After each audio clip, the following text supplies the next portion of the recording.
Hi, this is Kathy at Mesquite Mountain Homestead, and I thought maybe I should do a water-specific video. I know a lot of you, that's what you're searching for, is a video to help you figure out how to do your water system. To me, this was the least expensive and the easiest way to do it. I've got a dog wanting me to throw her ball. Anyway, let's get to the point. Each of these holds 275 gallons. I have 4. So it's a little over 1,000 gallons. It'll last me 2 months if I stretch it. I usually figure about a month and a half. My water is delivered, cost $120.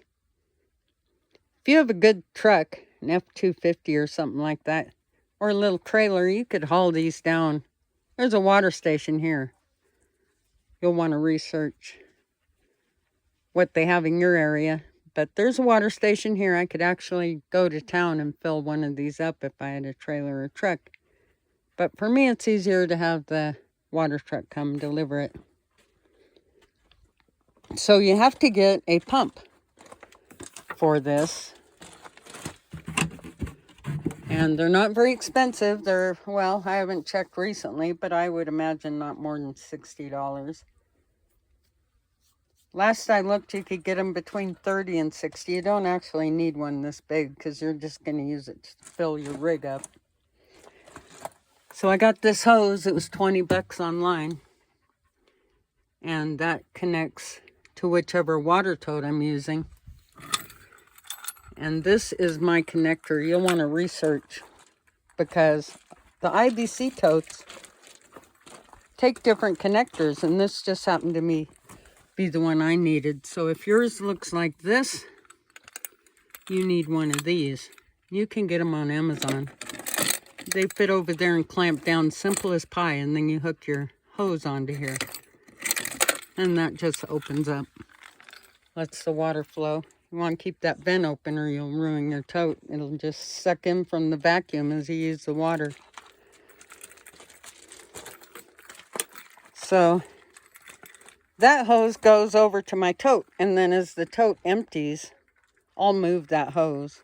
It's a 25-foot hose, and I'll connect it to this other one over here. And just, you know, as I go through them, I'll just keep moving that. When I have the cabin, I'll hook them all together with PVC, but really this is the simplest way to do it. If you're just moving off grid and want a way to fill your RV or just use your water, this is the best way and the easiest way to do it. You want to get the filter so you don't ruin your pump, get particles in it. And this is just an old cooler. And I drilled the holes in it. And I put the rocks in the bottom because it gets really windy here. And also, I don't want the pump to get wet. So the rocks keep the pump up off the bottom of the container. And then this, instead of wiring it to your RV, I just wired it to a extension cord.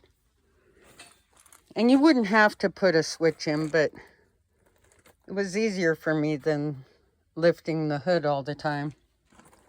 But you can have just your extension cord go right in. I have alligator clips that clip on the battery there. And I run the generator every so often, charges it up. But I have a switch here, and these are real easy to install. You can find directions all over YouTube if you've never done a switch. But the switch is ideal because then you don't have to keep lifting your hood and connecting those all the time. Just makes it a little more convenient. So really that's the specifics of it. I just have these boards up here to shade. I keep my propane tanks down there and I didn't want them to get too hot during the summer. So yeah, that's about it. If you have any questions, there's a dog back there. If you have any questions, please put them in the comments. I'll be happy to answer them. And if you could like and subscribe, only takes a second to like, and it really helps me out. If you subscribe as well, that would be great. I'm going to build a cob cabin here. And I hope you'll follow me along for that adventure. You all take care. Thank you so much for stopping by. I hope this video helped you. And I'll see you in the next one. Have a great day.